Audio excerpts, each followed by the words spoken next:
আজকে ছিল 15ই আগস্ট স্বাধীনতা দিবসের দিন, তাই সকাল করে চলে এলাম আমাদের ক্রিকেট গ্রাউন্ডে। আজকে প্রথম বছর আমাদের ক্রিকেট গ্রাউন্ডে পতাকা উত্তোলন করব। আর পাইপটা দেখতে খারাপ লাগছিল বলে পাইপের উপরে ইন্ডিয়ান ফ্ল্যাগ কালারের সুতো বেজিয়ে দিলাম। তারপরে শুরু হয়ে গেল ডেকোরেশনের কাজ। তারপরে এই পাইপের উপরে বেঁধে দিলাম আমাদের ইন্ডিয়ান জাতীয় পতাকা। তারপর টানা 1 ঘন্টা কষ্ট করার পর প্রায় আমাদের কাজ কমপ্লিট হয়ে গেছে। আর আমি লিখছিলাম 79, কারণ আজ থেকে 79 বছর আগে আমাদের দেশ স্বাধীন হয়েছিল। আর এটা হলো 79তম আমাদের স্বাধীনতা দিবস। আর আজকে আমাদের একটা ক্রিকেট টুর্নামেন্ট আছে, তাই নিচে ছোট্ট করে ক্রিকেট লিখে দিলাম। তারপর পাক্কা 2 ঘন্টা কষ্ট করার পর ফাইনালি আমরা ডেকোরেশনটা কমপ্লিট করে দিলাম। তারপর পতাকা উত্তোলন করার জন্য চলে এলেন আমাদের গ্রামের ইমাম সাহেব।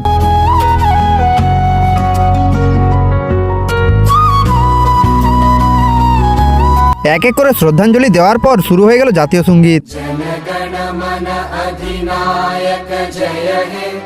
তারপর আমাদের গ্রামের বয়স্ক জ্ঞানী মানুষরা আমাদের কিছু শিক্ষামূলক কথা বললেন। তারপরে এই ছোট ছোট বাচ্চাগুলো শ্রদ্ধাঞ্জলি দিতে চলে আসে। सूरज हम तेरे उजाले तुझसे जुदा नहीं होने वाले आखिर तक हम सफर दिखेंगे